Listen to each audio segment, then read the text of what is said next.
Donc, bonjour à toutes et tous. Euh, donc, je suis Manuel Sour, chargé de projet à la Fabrique Emploi Territoire. C'est une association nivernaise labellisée Maison de l'Emploi et de la Formation. Et nous avons lancé des travaux sur le sujet de l'emploi partagé en 2019 avec le soutien de Jean et d'Arnaud. Donc là, c'est la deuxième web rencontre que nous organisons avec eux. La première, la semaine dernière, était sur les fondamentaux de l'emploi partagé. Celle-ci sur l'emploi partagé en temps de crise. Quel est l'intérêt, le fonctionnement. Je laisserai Jean et Arnaud en parler plus précisément. Juste quelques consignes. Je vais vous demander de bien vouloir couper vos micros. Pour la plupart, vous l'avez quasiment déjà tous fait. C'est pas pour que vous n'ayez pas la parole, mais c'est pour éviter un peu les bruits parasites. Vous n'êtes pas obligé de couper vos vidéos, en revanche. Et puis, vous pouvez poser des questions par le chat. Ces questions, Arnaud va les collecter et puis interviendra au cours de cette rencontre pour transmettre vos questions. Et on aura ensuite, à la fin, un nouveau temps d'échange pour vous pourrez à nouveau poser des questions ou faire vos remarques. Là, je laisse la parole à Jean et à Arnaud, puis je vais partager mon écran avec le support qu'ils ont préparé. D'accord. On y va alors? On y va. Allez Arnaud, vas-y, commence. Bon, alors moi je m'appelle Arnaud Fary. J'ai eu le plaisir avec Jean de participer à ce travail sur le développement de l'emploi partagé dans la Nièvre. Moi je suis tombé dans la marmite des groupements d'employeurs en 2004 quand j'ai pris la direction de la Fédération nationale des GEC. Et depuis, entre-temps, j'ai créé un cabinet de conseil qui est notamment spécialisé dans la mutualisation, les groupements d'employeurs et la formation certification. Très bien. Moi aussi, je suis Jean Dalichou. Je suis rentré dans la marmite un petit peu avant Arnaud, à la fin des années 90, comme secrétaire général aussi du réseau des groupements d'employeurs. Ensuite, je suis parti diriger le phare, le Fonds d'action pour la réinsertion et l'emploi dans les entreprises de propreté. Et puis en 2006, j'ai créé Asparagus, qui est aujourd'hui travaille quasiment, je dirais, exclusivement sur le temps partagé, les GEC et les GE, soit en termes d'accompagnement, soit pour des études de faisabilité. Voilà. Un petit peu la présentation rapide des intervenants. Donc, si donc on aborde déjà un petit peu la question centrale, sur laquelle nous allons travailler aujourd'hui. En fait, on est plutôt parti sur une idée de comment les groupements d'employeurs pourraient être une solution comme un amortisseur de crise. Donc, avant de rappeler comment ça fonctionne, je voulais vous dire aussi comment on a travaillé sur cette web rencontre. Ce qu'on va vous présenter, c'est principalement des échanges que nous avons eus avec des GE et des GEC depuis la sortie de crise. Voir comment ils se sont débrouillés, si je puis dire, pour fonctionner, comment ils ont apporté un appui à leurs adhérents et aux salariés. C'est ça un petit peu le cœur de l'intervention. Et puis, à la fin de l'intervention, on va vous faire une proposition collective. C'est la première fois qu'on va le présenter. Donc, vous pourrez aussi dire ce que cette proposition soulève comme question ou interrogation ou applaudissement de votre part. Donc, voilà. Donc, ce que je veux dire par là, c'est que ce qu'on va présenter n'est pas la totalité des actions que les GE ont conduites. Mais en tous les cas, ce qui nous a marqué, nous, avec Arnaud, lors des entretiens, c'est quand même la capacité assez forte des groupements d'employeurs à s'adapter à leur environnement, à répondre à des problématiques concrètes des salariés ou d'adhérents, avec une idée qui est que les groupements d'employeurs sont là pour plutôt favoriser l'emploi plutôt que d'aller sur des solutions d'ajustement de type licenciement. Donc, effectivement, on a aujourd'hui cette idée-là que les groupements d'employeurs se sont servis de la crise pour consolider l'emploi. On y reviendra tout à l'heure. Hein. Donc, en fait, on va travailler en 2 temps. Un premier temps où je présenterai 5 propositions micro, hein, si je puis dire, qu'on a pu observer. Et puis Arnaud terminera, lui, par quelques propositions macro, un peu, sur le dispositif. Voilà. Et puis, ce que je voulais dire aussi, pour terminer cette introduction, c'est qu'on a intitulé la web rencontre groupement d'employeurs comme amortisseur de crise. Cette crise dont on nous parle, elle commence vraiment aujourd'hui à se profiler à grands pas. Hein. Il y a les grosses annonces qu'on a tous en tête, mais il y a aussi celles qu'on n'a pas en tête parce qu'elles sont plus petites. Et aujourd'hui, la DARES, le service statistique du ministère de l'Emploi, a donné un certain nombre de chiffres. Donc, depuis le 1er mars, il y a 200 PSE qui ont été déposés, avec une accélération tout à fait spectaculaire depuis le début du mois de juillet, puisqu'aujourd'hui, ils sont à peu près à une trentaine de PSE par semaine. Ça, c'est le premier point. Et puis, il y a également près de 1700 procédures de licenciement de moins de 10 salariés qui sont en cours. Donc, on voit bien les procédures de licenciement de moins de 10, ça va concerner la construction, ça va concerner le commerce et la réparation automobile, l'hébergement, la restauration, l'industrie manufacturière. Donc, on voit bien qu'effectivement, aujourd'hui, cette crise-là qu'on nous annonce, avec ces 800 000 chômeurs, ces 900 jeunes qui vont arriver, elle va être massive et elle commence effectivement à être là. Et donc, du coup, on se dit que les groupements d'employeurs, à leur mesure, hein, ils peuvent effectivement apporter une réponse adaptée. Voilà le cadre sur lequel nous avons travaillé et que je souhaitais en introduction vous préciser. Voilà, donc rapidement, puisque un certain nombre d'entre vous étaient là la semaine dernière et puis par ailleurs vous êtes pour un certain nombre d'entre vous aussi des professionnels, directeurs de groupements, etc.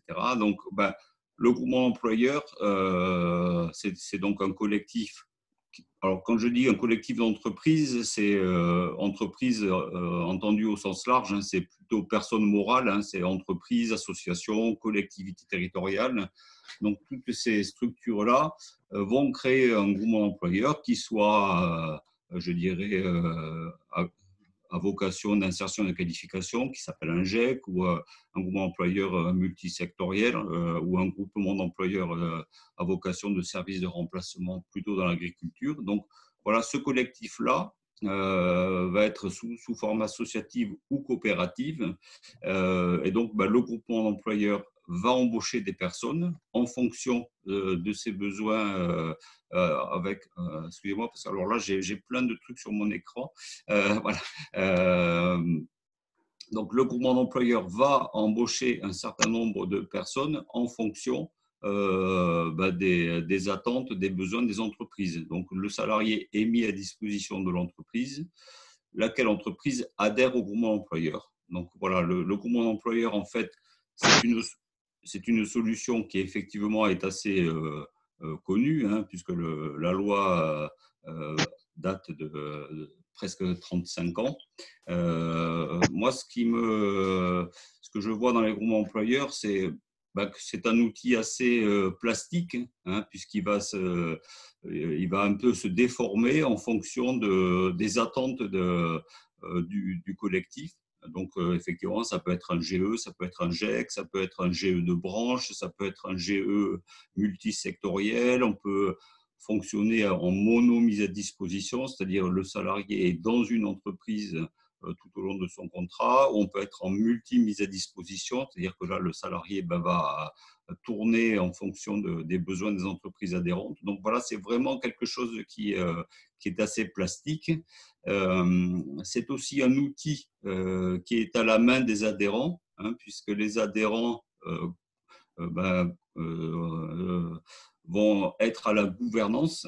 C'est eux qui vont effectivement prendre les décisions structurantes sur le fonctionnement du groupement d'employeurs, c'est-à-dire par exemple qui va adhérer, quel type de profil de salarié on va employer, quel est le coefficient de refacturation. Donc c'est quelque chose qui est effectivement qui met l'entreprise, l'adhérent au cœur du dispositif. Et puis on observe aussi que les entreprises qui adhèrent à des groupements employeurs ont des valeurs communes.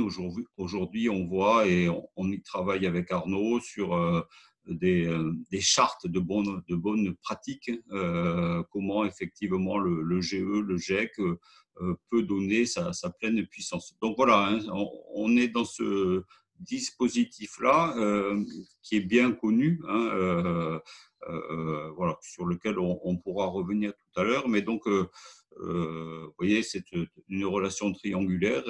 Et ce qui est important aussi de savoir, c'est que le groupement d'employeurs, lorsqu'il est associatif ou coopératif, son objet est limité par la loi. Hein, il ne peut qu'embaucher du personnel pour le mettre à disposition des entreprises adhérentes. Et puis aussi, il peut faire de l'aide à la gestion RH de ses adhérents. Voilà, on ne peut pas faire autre chose que ça dans un groupement d'employeurs. Voilà pour le rappel rapide. Hein, s'il y a des questions, n'hésitez pas, il n'y en a pas, donc je continue. Oui. En sachant que, comme tu l'as dit, il y a deux grands types de groupements d'employeurs. Il y a le groupement d'employeurs qui permet de stabiliser au sein des entreprises adhérentes des personnes qui vont avoir différentes expériences professionnelles.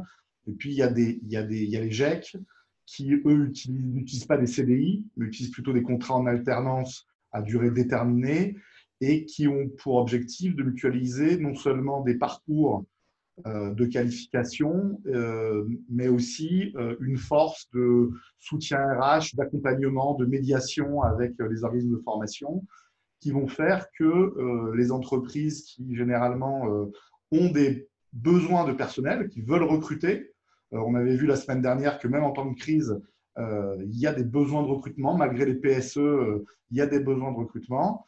Et ces entreprises se réunissent pour former collectivement des personnes, pour par contre les recruter soit directement chez elles, soit au sein d'un groupement d'employeurs. Voilà. Donc effectivement, cette dichotomie.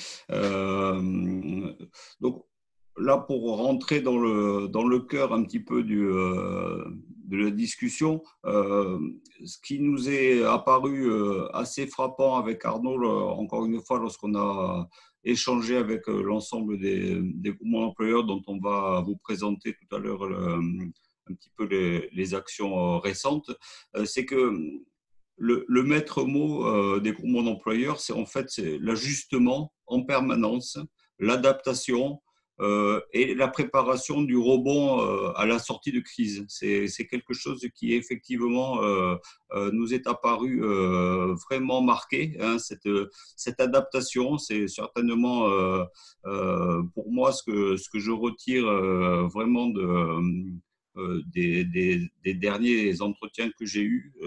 Et de fait, effectivement, on se dit que c'est un outil extrêmement intéressant. Alors, ce n'est pas non plus un outil miracle, hein. Le groupement d'employeurs ou le GEC, ce n'est pas un outil miracle parce que Dans ces cas-là, ils seraient un peu plus nombreux. On se poserait moins la question aujourd'hui de l'intérêt. Mais en tous les cas, on voit bien qu'ils ont été, durant la crise et après la crise, un amortisseur économique et social extrêmement intéressant. Et c'est là où on défend avec Arnaud une idée. Alors bon, il y a des gouvernements de combat, mais nous, on parle aussi de groupements d'employeurs de combat au service d'un territoire.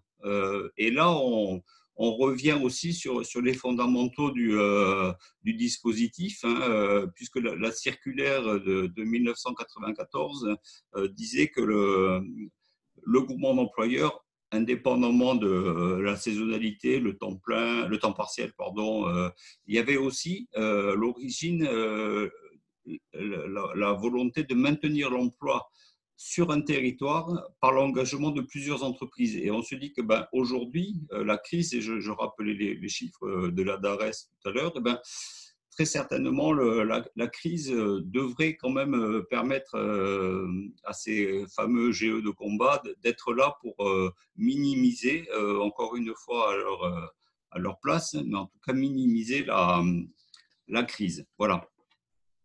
N'hésitez pas, si jamais c'est pas clair ou si je suis trop enthousiaste à me le dire, mais en tous les cas, voilà.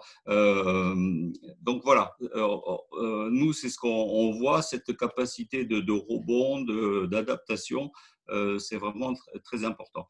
Alors, je voulais continuer en présentant la synthèse de l'enquête menée par le CRGE sur la situation des GE.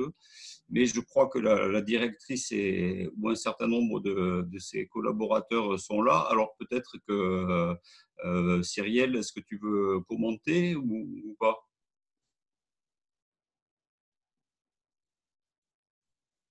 Non? Bon. Pardon, vous m'avez parlé? Il m'a semblé qu'il y avait Cyrielle Verger qui était là, non? Ah, pardon, il y a deux Cyrielles, excusez-moi. Ah, excusez-moi. Alors, alors donc, c'est pas Cyrielle Verger. Donc, en fait, bon, le CRGE vient de rendre public hier une étude sur, vous voyez, sur l'impact de la crise sanitaire sur les GE. Donc, on voit bien que les GE ont vu leur activité impactée, voire suspendue. Ça reste quand même une activité lucrative, économique. Donc, mais que quand même, près de 5% ont augmenté leur activité, là où 3,1% des entreprises l'ont fait en dehors des GE, que près de 25% des GE ont redéployé des salariés, notamment dans l'agriculture, dans l'agroalimentaire, dans le sanitaire et social. On le verra aussi dans la culture. Et puis, dernier élément que j'ai mis en exergue de cette étude, qui est extrêmement intéressante, c'est qu'en fait, 26% des salariés de groupement d'employeurs ont été concernés par l'activité partielle, contre 52% des effectifs en moyenne en France. On voit bien donc qu'effectivement, le fait d'être dans un groupement d'employeurs a diminué le recours à l'activité partielle. Voilà, donc sur ce, est-ce que les personnes du CRGE souhaitent intervenir sur l'étude ou on continue? Alors on continue. Donc, avant de rentrer dans le détail de la présentation des 5 grandes observations micro, on peut continuer là sur le slide. Voilà. Donc, en fait, on vous a mis quelques verbatims de groupements d'employeurs.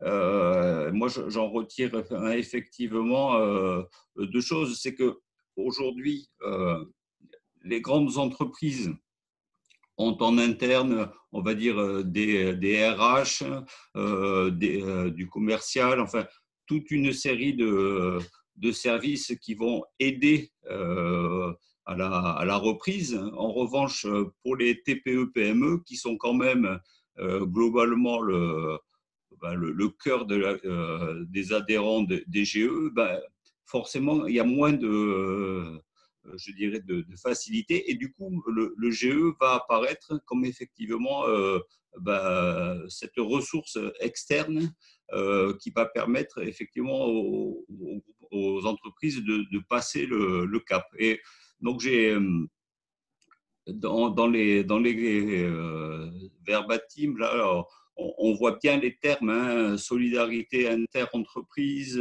collectif, l'équipage.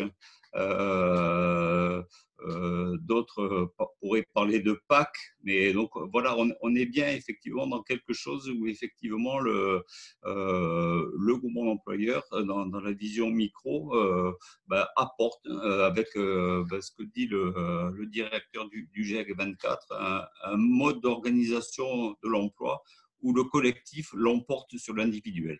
Voilà, je voulais juste mettre ça comme verbatim en introduction des éléments qu'on souhaite valoriser. Donc là, on part sur la valorisation un petit peu d'un certain nombre d'initiatives. Alors, encore une fois, je le redis, ça n'a pas vocation à purger, si je puis dire, l'ensemble des exemples. C'est plutôt quelque chose sur lequel on va montrer, effectivement, enfin, pointer un certain nombre de thèmes sur lesquels les groupements employeurs sont intervenus.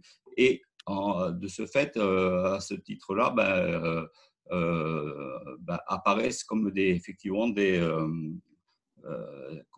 amortisseurs de crise. En fait, il y a 5 éléments qu'on souhaiterait vous présenter. D'abord, le premier, c'est effectivement la mobilisation d'un collectif adhérent. Le second, c'est le redéploiement des compétences.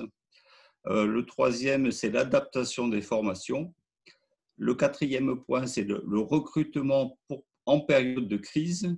Et le dernier élément, c'est l'accompagnement des entreprises et des salariés. Ce sont ces 5 thèmes-là qu'on a pu observer avec Arnaud quand on a travaillé sur la préparation de cette web rencontre. Donc voilà. Donc du coup, le premier élément, la mobilisation d'un collectif d'adhérents pour répondre à la crise, et là, on va mettre en exergue 2 GE. Alors, un GE multisectoriel qui s'appelle JOSE, qui est en Bretagne, qui ne pouvait pas être là cet après-midi parce que c'est son assemblée générale. Voilà. Et puis, Alundi, qui est un ensemblier qui est situé à Tarnos, en Nouvelle-Aquitaine, qui a, lui, 3 GEC, un GEC BTP, un GEC industrie et un GEC multisectoriel, et 2 GE, un GE plutôt pour le secteur culture non assujetti à la TVA et un GE pour entreprises assujetties à la TVA. Donc, c'est ce qu'on voit là sur la mobilisation du collectif d'adhérents, c'est que JOSE, par exemple, est arrivé à mobiliser ses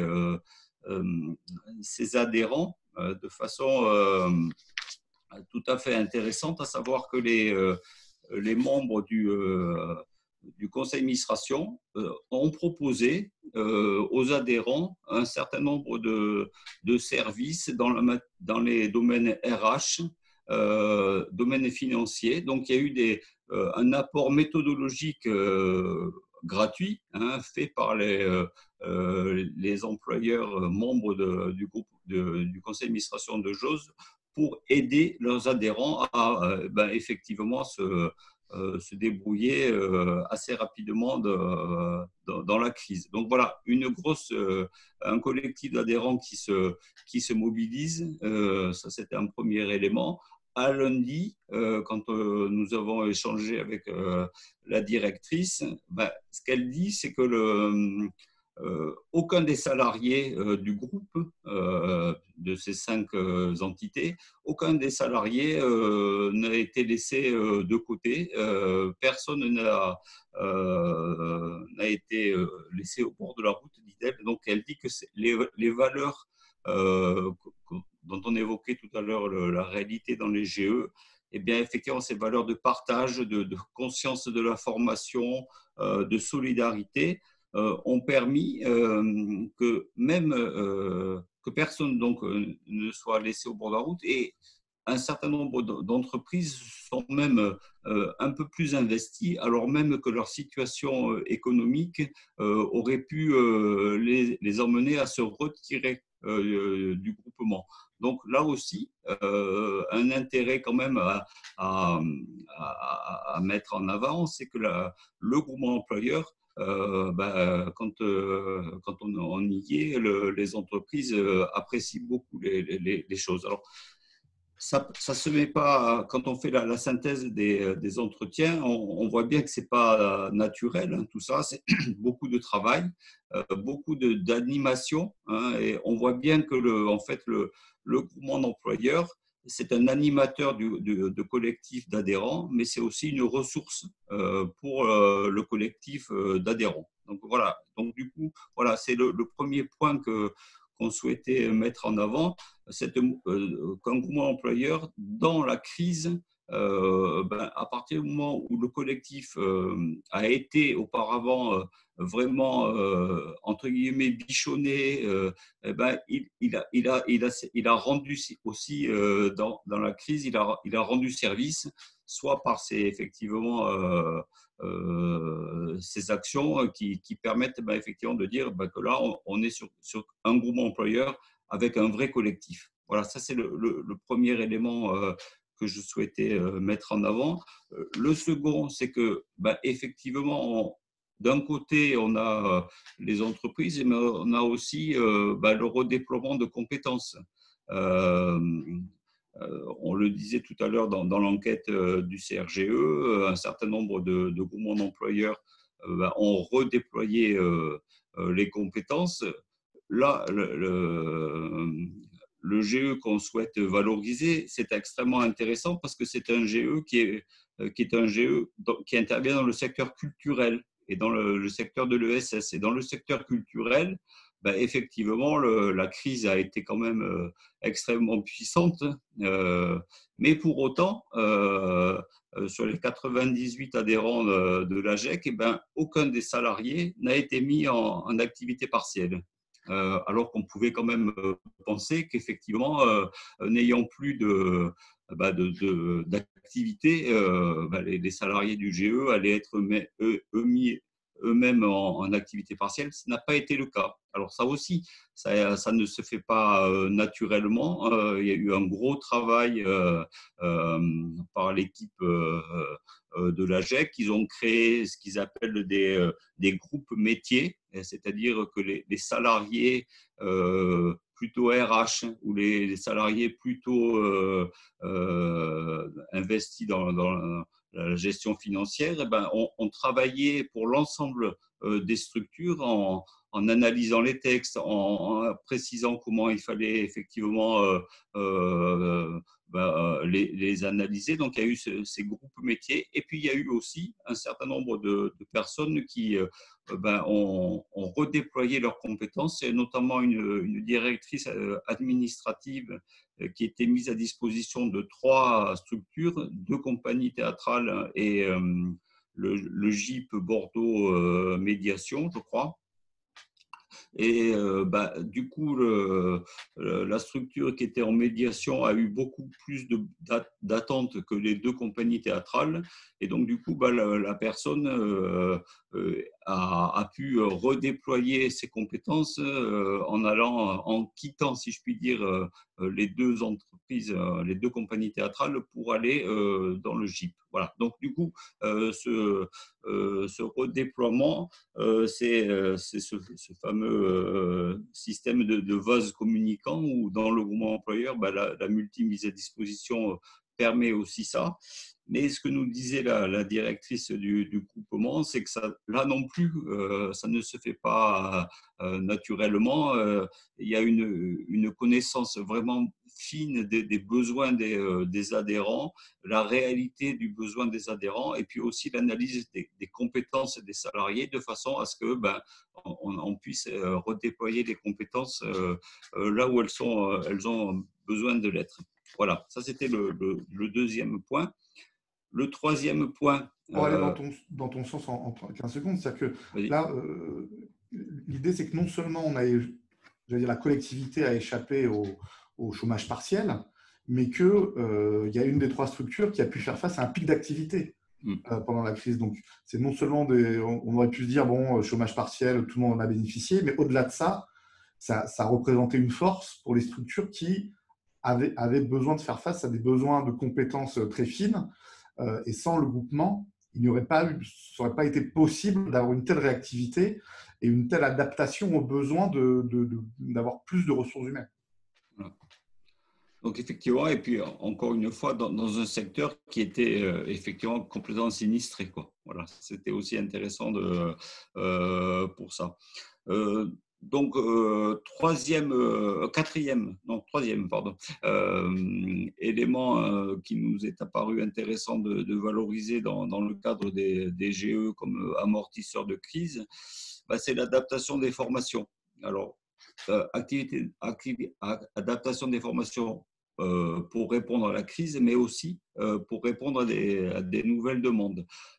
On le voit là dans le cadre du GEC propreté Océan-Pyrénées.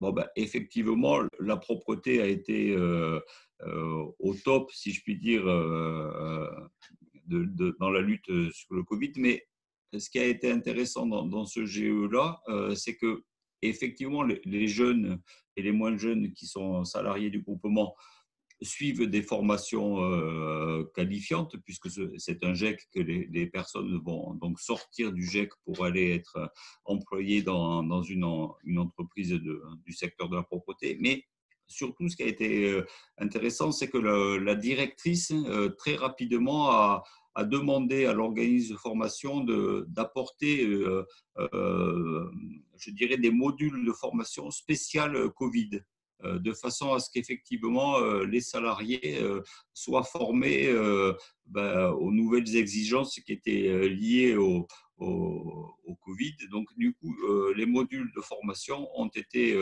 retravaillés. Il y en a eu des modules de formation spécifiques pour répondre donc à la nouvelle donne professionnelle. Donc ça, c'est, je dirais, un premier élément pour répondre à l'adaptation des formations, pour répondre à la crise, mais aussi, là, je l'ai vu hier, et donc c'est pour ça que le logo n'intervient pas, mais il y a aussi des groupements employeurs qui ont mis en place des formations pour répondre à des besoins nouveaux. C'est notamment le GEC multisectoriel en Guyane qui vient de mettre en place un CQP de pizzaiolo. Il y a eu je dirais une recrudescence sûrement de consommation de pizza en Guyane. Et en tous les cas, le GEC là se dit effectivement, mettons en place une formation spécifique qui n'existait pas avant le Covid, et on répond évidemment à la demande. Donc, Sylvain, si vous voulez intervenir, allez-y. Hein. Bonjour à toutes et tous. Oui, merci beaucoup. Effectivement, nous aussi, dans le cadre de la crise et justement du confinement, après avoir partagé avec plusieurs de nos adhérents, on a eu l'idée de mettre en place une formation déjà pour nos propres salariés, c'est-à-dire le sport autrement. Et justement, c'était pour former nos salariés justement à donner des cours en visio, chose que certains le faisaient et d'autres non. Et ça a déjà permis de maintenir une certaine activité et de sortir certains de nos éducateurs et éducatrices de l'activité partielle. Et en fait, cette formation qu'on a mis en place localement dans le réseau PSL francilien, on l'a dupliquée depuis ce mois-ci à l'ensemble du réseau la Fédération nationale des professions sport et loisirs. Donc, effectivement, ça marche bien. D'accord. Voilà. Super. Donc, on voit bien que encore une fois, ce terme d'adaptation, c'est vraiment peut-être le maître mot des groupements employeurs aujourd'hui, quoi. Voilà. Tout à fait. Avec une capacité de diffusion, hein, je parle sous votre contrôle, Sylvain, mais du coup, une capacité de diffusion même aux plus petits des adhérents qui, tout seuls, n'auraient pas pu avoir accès à ce type de service. Oui. Et c'est le fait de coordonner, de préparer et de diffuser vite qui a fait que l'activité a pu reprendre, même pour des acteurs tout petits. Oui, et surtout, c'est aussi, on a tous été frappés par cette crise soudaine et on ne le souhaite pas, mais on sait qu'il y a possibilité d'avoir une seconde vague. Et qui plus est, cette année aussi a été particulière en région parisienne, notamment avec la grève des transports qui a aussi handicapé, on va dire, l'activité de nos éducateurs pour se rendre sur place. Et c'est vrai qu'en fait, cette formation de sport autrement, ça permet aussi d'anticiper peut-être éventuellement une deuxième vague. Donc c'est aussi dans cette optique-là et surtout aussi de dire à nos adhérents pour eux, ça a été aussi compliqué l'arrêt de l'activité dans le secteur du sport. Et donc, c'est aussi un moyen pour eux de maintenir l'activité et de surtout maintenir le lien social. On est d'accord que rien ne remplacera un cours de sport en présentiel, mais en tout cas, c'est une solution alternative qu'on a voulu proposer à nos salariés, mais également à nos adhérents. Merci pour ce témoignage. Est-ce qu'il y a d'autres témoignages pour compléter celui de Sylvain? Non, bah, on continue. Donc, l'adaptation des formations, c'était donc le troisième point. Le quatrième point, c'était effectivement le recrutement en plein confinement pour préparer la sortie de crise et le rebond. Ça aussi, c'est quelque chose qui, avec Arnaud, nous a marqué. Géos, on en a parlé tout à l'heure. Géos, avant la fin du confinement, a embauché un salarié qui s'appelle salarié reprise post-confinement, qui maintenant est proposé à l'ensemble des adhérents et qui a permis à tous les adhérents d'avoir le protocole de reprise qui était adapté à leur propre activité, et puis aussi qui ont pu avoir cette personne pour avoir le document d'évaluation des risques professionnels mis à jour. Voilà, donc on a bien effectivement cette idée-là de se dire il faut que nous, groupement employeurs, on accompagne la reprise. Et donc, du coup, on prend le risque, entre guillemets, de recruter quelqu'un. Mais cette personne-là a été mise à disposition de l'ensemble des adhérents et les adhérents ont pu reprendre très rapidement leur activité. Voilà, ça c'est quelque chose qui nous a marqué aussi. Et puis le dernier point sur,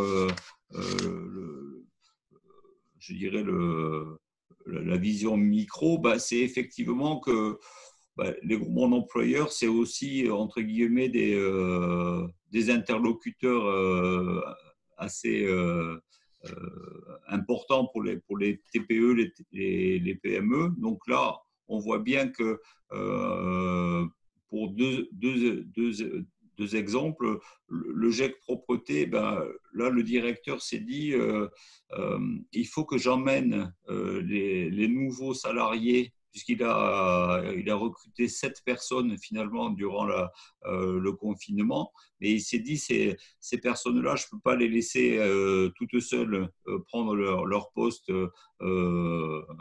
Donc, je les ai accompagnés. Donc, il nous expliquait que pour les salariés nouveaux, le fait d'avoir le directeur de l'antenne qui vienne les accompagner lors des premières mises à disposition, c'était effectivement quelque chose d'extrêmement intéressant. Et aussi, pour les entreprises, c'était quelque chose qui a rassuré parce qu'un certain nombre d'entreprises n'avaient plus leur encadrement pour des raisons diverses et variées présents. Le fait d'avoir le directeur qui accompagne le salarié, ça aussi, ça a été un élément important qui a rassuré. Et de fait, à l'issue du confinement, il a vu 2 nouvelles entreprises adhérer au GE. Et puis le GE Industrie Lorraine qui démarre, qui est c'est un ensemblier, hein, mais lui donc il a travaillé, il nous a donné un exemple sur une salariée qui au tout début du confinement s'est retrouvée sans appartement, et donc le groupement d'employeurs l'a aidé pour trouver rapidement un nouvel appartement, et de façon à ce qu'elle puisse continuer à travailler, avait mis en place aussi du télétravail. Voilà, donc un accompagnement aussi, quelque chose qui là est effectivement assez consubstantiel des groupements d'employeurs, mais en tous les cas, ce qu'on souhaitait valoriser. Sylvain, vous vouliez aussi intervenir? Non, mais Non. c'était juste également le ressenti, à mon avis, qu'on a tous en tant que groupement d'employeurs. Hein. Je pense qu'on a été présents notamment sur la mise en place de l'activité partielle. Et je pense que ça a aussi renforcé le lien avec les adhérents du groupement d'employeurs. Ça a été une facilité pour ces entreprises de cette mise en place. Et qui plus est, notamment sur compléter pendant ces périodes-là, de continuer à former ces dirigeants bénévoles dans le cadre des associations, hein, bien évidemment. Donc oui, effectivement, je pense que la crise est aussi un moyen de renforcer, on va dire, l'utilité des groupements d'employeurs, si ce n'est déjà, c'était déjà le cas, mais au moins de la renforcer, notamment dans ces périodes-là. Merci. Arnaud, il y a d'autres questions? Il y a la DES 58 qui veut peut-être parler. Je vais lui donner le micro. Voilà. Bonjour à tous. Également, nous, hein, donc Profession Sport et Loisirs Nièvre, on a le nom historique ADES 58. Donc, même chose, hein, les petites associations étaient en panique de savoir qu'est-ce qu'on doit faire, qu'est-ce qu'on peut faire avec ceux qui voulaient reprendre rapidement les activités sans avoir les autorisations et sans mettre en place un protocole sanitaire. Et puis, revenir aussi sur un des premiers points où nous, l'activité a fortement baissé, mais on a eu des nouveaux adhérents, comme notamment des IME qui accueillent du public handicapé, qui voulaient mettre en place des activités pour leurs membres. Hein, donc, on a aussi travaillé avec des nouvelles structures. Bien. Merci Pascal. Voilà un petit peu sur la vision macro de ce que nous on retire, hein, encore une fois de ces entretiens avec les groupements. Je passe là la parole à Arnaud qui va aussi lui apporter sa vision un peu, je dirais, macro de l'intérêt des groupements d'employeurs. Oui, l'idée, c'est effectivement d'essayer de voir ce qu'on peut dégager comme tendance de ces exemples qu'on voit un peu partout de groupements d'employeurs qui ont résisté à la crise. Nous, avec Jean, qui avons un peu vécu aussi la crise de 2009 du côté des GE et notamment des GEC, ce dont on peut s'apercevoir, c'est que malgré une baisse notable et même très importante de l'activité et du recrutement au sein des entreprises, par exemple du bâtiment, aucun des GEC bâtiments n'a fermé pendant la crise. Ce qui peut paraître paradoxal, parce qu'on peut se dire, les GEC, c'est pour anticiper l'avenir, c'est pour répondre à un problème de pénurie de main-d'œuvre. Quand vous êtes en situation de crise, il n'y a pas de pénurie de main-d'œuvre, vous n'avez plus de clients. Et malgré tout, aucun des GEC n'a fermé. Et quand on interroge, quand on avait interrogé avec Jean les présidents, les chefs d'entreprise, ils nous avaient dit, écoutez, on a monté ensemble un outil collectif qui nous a rendu des services énormes, qui nous a permis d'assurer la transmission des compétences au sein de nos entreprises, qui nous a permis de former des personnes qu'on n'aurait jamais pu former sans ça, de répondre au marché. On n'a pas voulu sacrifier tout ce travail à la gestion immédiate de la crise. Et donc, ce sont des entreprises qui ont continué à recruter via le GEC, même si leurs demandes et leurs besoins n'étaient pas si importants que ça, parce qu'elles ont voulu préserver leur outil.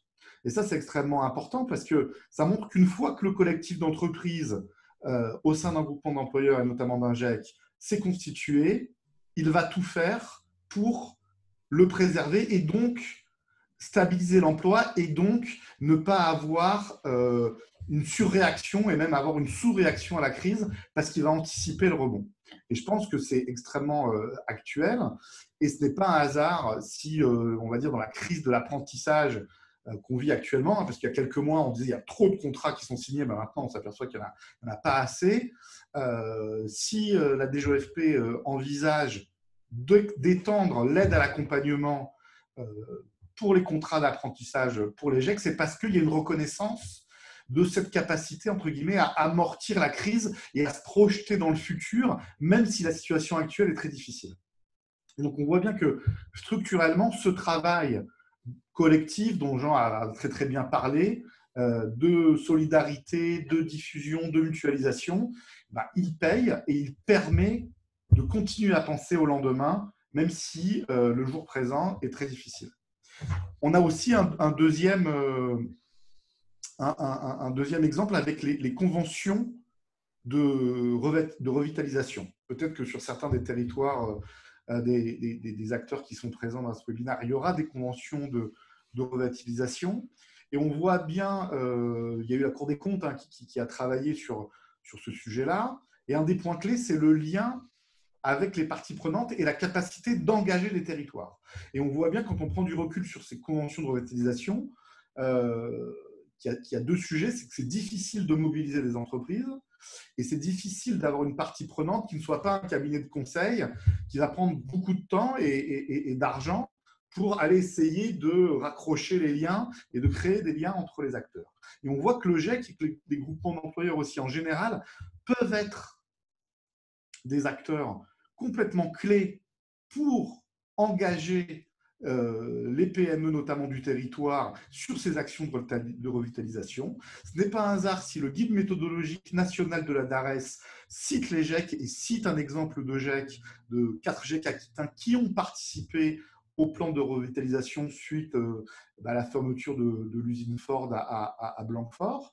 Et on peut penser, enfin en tout cas moi c'est avec Jean, c'est un des paris qu'on fait, que peut-être dans les plans de revitalisation à l'avenir, il y aura des GEC ou des groupements d'employeurs qui auront ce rôle pivot qui convient parfaitement à leur mission, puisque soutien RH à leurs adhérents, et en plus interface avec les acteurs institutionnels, que ce soit les prescripteurs ou les acteurs de développement économique classique. Nous, on pense que les GEC vont avoir dans ces conventions de revitalisation, malheureusement à venir, des rôles encore plus importants. Et le troisième exemple est clair, et c'est un exemple alors un peu moins actuel que les stats que Jean vous a donné, qui datent de cet après-midi. Mais en juin 2020, l'État a signé avec des acteurs représentatifs fédératifs des groupements d'employeurs, donc, dont le CRGE Nouvelle-Aquitaine qui pourra peut-être en parler. Donc, la FFGEC, la FNGE et deux CRGE ont signé un accord avec la DGOFP autour de 4 axes qui ont trait à la caractérisation des emplois, mais aussi à des expériences liées à ce dont on a parlé pendant ces 45 minutes, qui sont la capacité des groupements d'employeurs et des GEC à être des amortisseurs de crise et à rebondir plus vite aussi et à utiliser plus vite les potentialités offertes par les demandes des PME du territoire et par les acteurs du territoire en général. Donc, on voit bien que les 5 exemples que Jean a donnés et les autres exemples qu'ont donnés Sylvain et Pascal, ce ne sont pas des cas particuliers qu'on a identifiés parce qu'on connaît bien le milieu. C'est vraiment représentatif des potentialités globales des groupements d'employeurs qui commencent à être reconnus, qui ont été signalés par la Cour des comptes, qui sont reconnus dans les analyses de la DARES, qui sont reconnus dans les accords de la DGEFP, que ce soit dans le cadre de cette convention ou avec la perspective d'étendre l'aide à l'accompagnement de l'apprentissage. Et que du coup, on espère que dans cette période qu'on vit un peu incertaine, à la fois, on tirera vraiment profit de tout le travail réalisé par les GE et les GEC sur leur territoire et qu'on n'hésitera pas à parier sur le potentiel de création de nouveaux groupements. On l'a dit la semaine dernière, tout ne se fait pas d'un claquement de doigts, il faut de l'implication des acteurs et notamment des entreprises, mais une fois que ça marche, ça donne des effets extrêmement importants sur l'emploi sur le territoire. Merci Arnaud. Par rapport à l'intervention d'Arnaud, est-ce qu'il y a des prises de parole, des compléments? En tout cas, pour nous, voilà, vous faites partie, enfin, les GE et les GEC, c'était effectivement un support, un outil sur lequel il nous semble que le meilleur est à venir, si je puis dire, malgré la crise qui arrive, quoi. Voilà. Et puis donc, pour terminer cette web rencontre, je voulais vous proposer de réagir sur une petite réflexion que nous avons actuellement. Voilà, de se dire finalement, il y a des GE qui fonctionnent, il y a c'est très bien, et on peut essayer aussi de se dire,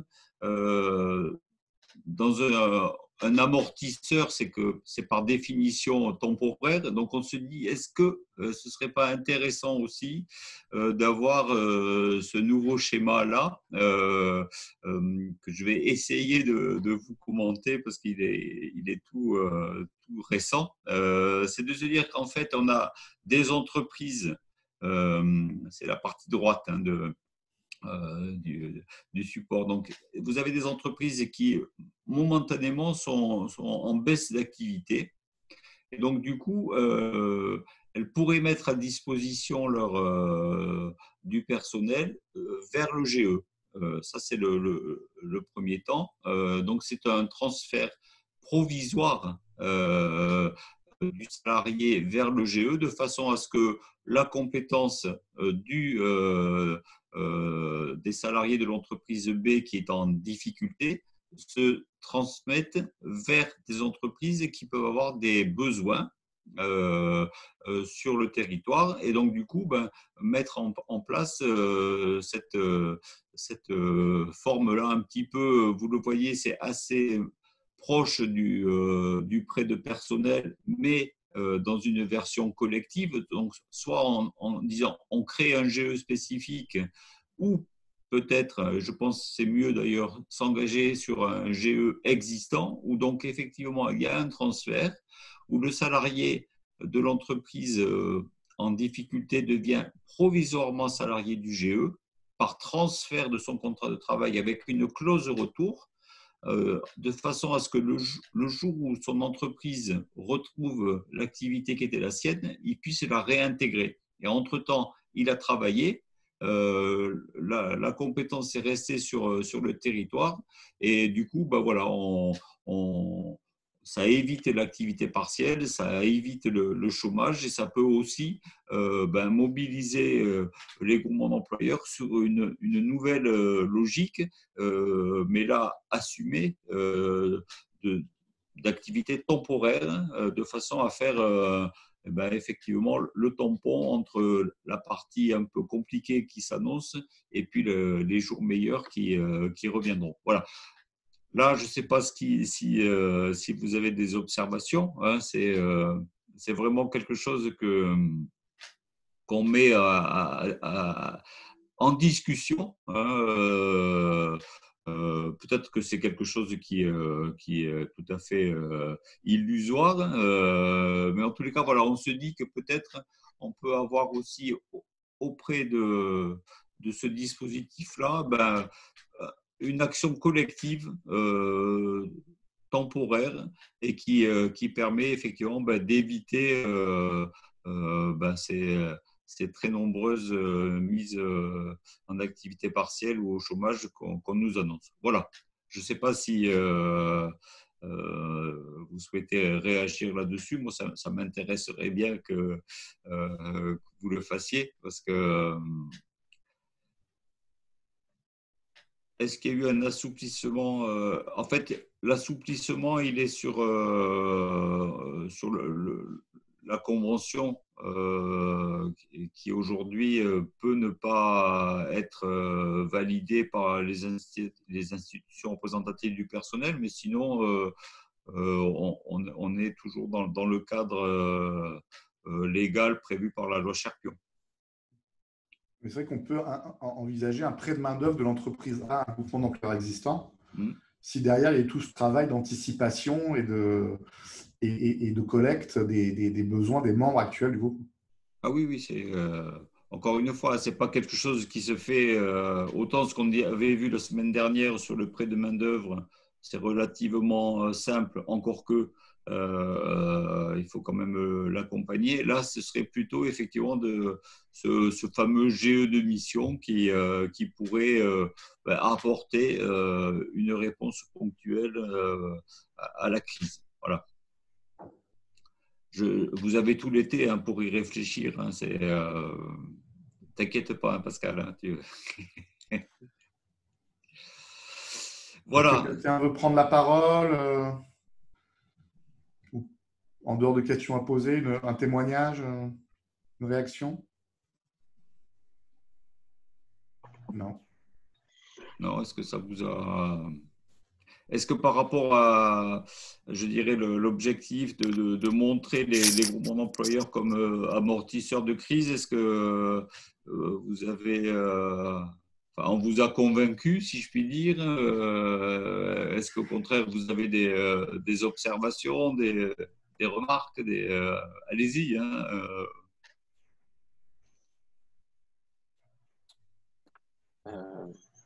Alors, Xavier. Si vous cliquez sur réaction, là, voilà. Oui, voilà. Voilà. Oui. Qui veut la parole. Moi, c'était plus d'avoir un échange parmi vous, s'il y a aussi d'autres personnes issues des groupements d'employeurs. C'est plutôt de voir avec vous comment vous avez communiqué pendant le confinement, après le confinement, et justement pouvoir peut-être échanger sur vous, quelles sont les solutions que vous avez mises en place. Je pense que ça peut être enrichissant, quel que soit le secteur d'activité dans lequel on vient, et ça pourrait être intéressant en tout cas de partager nos différentes expériences sur la gestion de crise et comment on prépare l'après-crise. Ça pourrait être voilà, une petite observation. En fait, nous, effectivement, ce qu'on vous a présenté là, c'est ce on a identifié. Donc, aujourd'hui, on essaye aussi de façon assez régulière de communiquer. Vous êtes un lecteur assidu, je vous remercie, des chroniques qu'on rédige sur LinkedIn pour essayer justement de valoriser les groupements employeurs.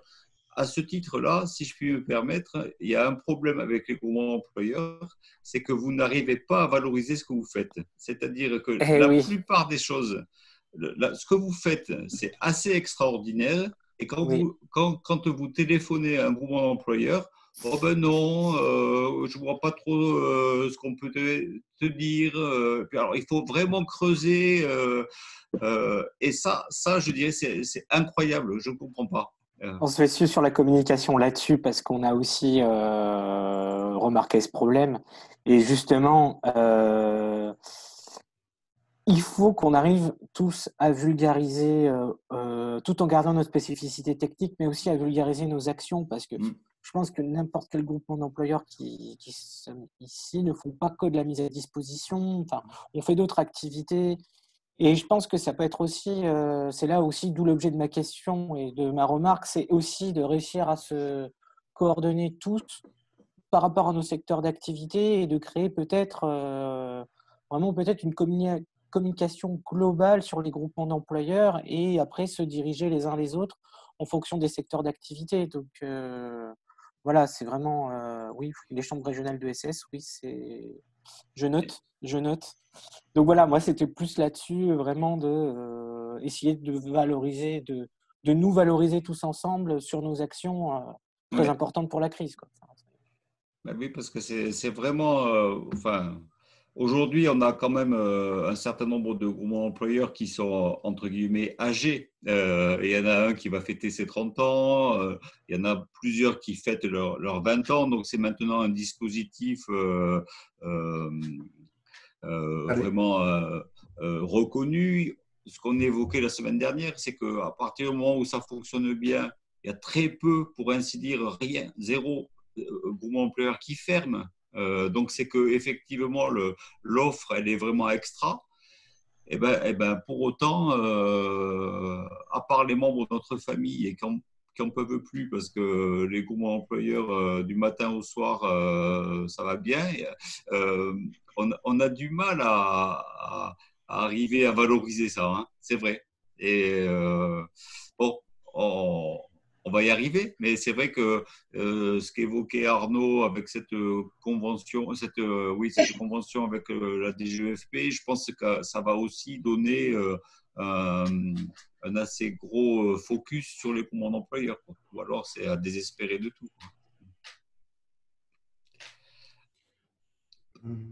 Pascal? Cyrielle voulait parler, non? J'ai vu une main se lever du côté de Cyrielle. Cyrielle et Pascal également. Alors, non, non, c'était par rapport au fait, enfin voilà, quand on a dit que les groupements d'employeurs ont du mal à valoriser ce qu'ils font, j'ai souri et j'ai levé un petit pouce pour dire effectivement. Alors, moi, je fais partie d'un groupement d'employeurs dans le Gers, où on Oui. va faire 26 ans cette année. Et c'est toujours la même galère. Ah bon, vous faites ça, vous faites ça. Oui, oui, ça fait 25 ans. Mm. Donc, effectivement, aussi dans le même cas que Sylvain et qu'apparemment tous les autres groupements d'employeurs, quoi. Ah oui. Pascal? Alors, pour notre part, nous on fête nos 10 ans cette année. N'est-ce pas, Jean, qui nous avait accompagnés par Ouais. rapport à ce projet. Alors moi, je reviens, tu dis qu'il n'y a pas de GE qui ferme, mais si, il y en a. Des Oui. GE monodisciplinaires dans le sport, avec un seul salarié et 2, 3, voire 4 employeurs qui se regroupent. Et souvent, le projet existe par rapport au salarié. Et s'il s'en va, parce que les métiers dans le sport font qu'on change d'orientation professionnelle. Bon, c'est juste un petit détail, mais c'est vrai, maintenant, les jeux ont une consistance, on va dire, eux perdurent. Nous, déjà autre chose aussi sur les associations, un groupement employeur sous forme associative, c'est souvent le problème des associations, ils ne savent pas communiquer, ils ont du mal à communiquer. Donc, c'est un des soucis. Et puis, par rapport à toutes les thématiques abordées, pour répondre aussi un petit peu à Sylvain par rapport à ses interrogations, on est né dans le guidon. Pendant la crise, on ne savait pas où on allait. Tous les jours, on avait des infos entre ce que nous dit la télé, l'adoption des textes et des décrets. C'était très compliqué. Document unique des risques, la mise en place du chômage partiel, l'accompagnement de tous nos adhérents parce qu'ils avaient tous des questions par rapport à ça. Et finalement, moi, sur la formation, effectivement, on a aussi beaucoup de relances. Nous, c'est l'AFDAS, notre OPCO, pour nous inciter à envoyer nos salariés en formation pendant cette période. Et ça a été très, très, très compliqué à pouvoir tout assumer, tout faire. Alors, en plus, alors nous, l'avantage qu'on a, c'est qu'on est à la fois dans le sport, un peu l'animation, notamment avec Carbery, Pause Méridienne ou autre. Donc, tout le côté sport s'est arrêté pendant 2 mois. Alors, petit à petit, à partir du 11 mai, je crois. Non, le 11 mai, ce sont les écoles, donc un peu plus tard pour le sport. Mais oui, alors accueillir des salariés d'autres entreprises ou associations, c'est un peu compliqué quand même. Mais oui, l'idée est bonne quand même. Bon.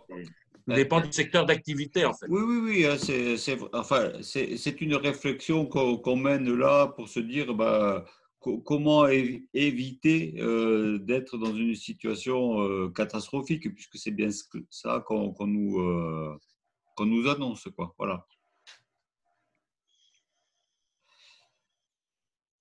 Il y avait une autre prise de parole, non?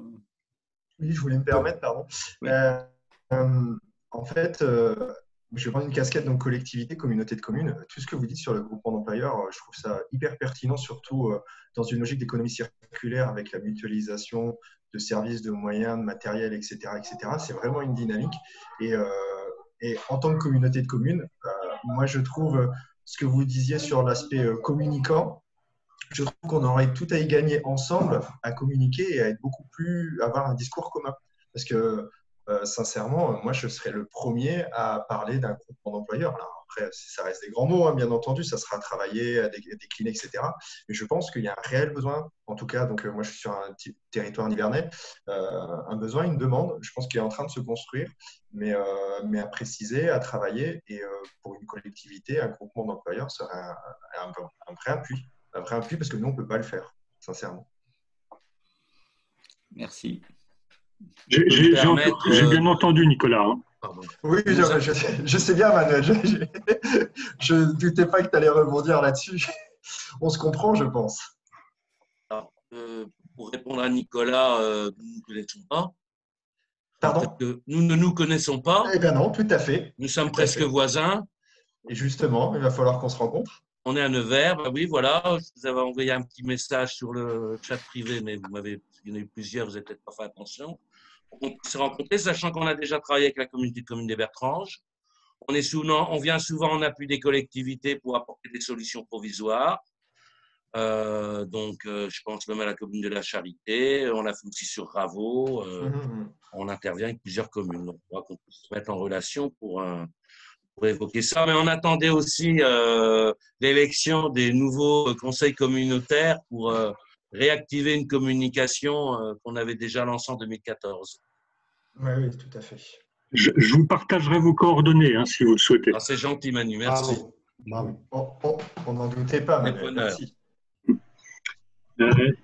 S'il n'y a plus de questions, non ? D'autres questions ou d'autres réactions ? Non. Alors je vais remercier Jean et Arnaud et leur rappeler que malgré leur intéressant travail, ils ne pourront pas accepter de poste dans le nouveau ministère du Travail parce qu'ils ont encore 3 web rencontres à assurer avec nous. Des web rencontres toujours sur l'emploi partagé qui auront lieu à partir de septembre. Donc en septembre, une sur les groupements d'employeurs ou groupement d'employeurs insertion qualification dans le domaine des services à la personne, un autre sur les micro-groupements d'employeurs, et ensuite en octobre, une fois que les vendanges seront terminées, Sophie, sur un groupement d'employeurs insertion qualification dans le secteur de la viticulture. Ce sont des projets qu'on veut au moins impulser à partir du second semestre. Merci à vous. Merci à vous. Bonne Merci soirée. beaucoup pour votre écoute. Merci. Et puis, merci à tous. Continuation. À bientôt. Au revoir. Au revoir. Bonne soirée. Au revoir. Bye.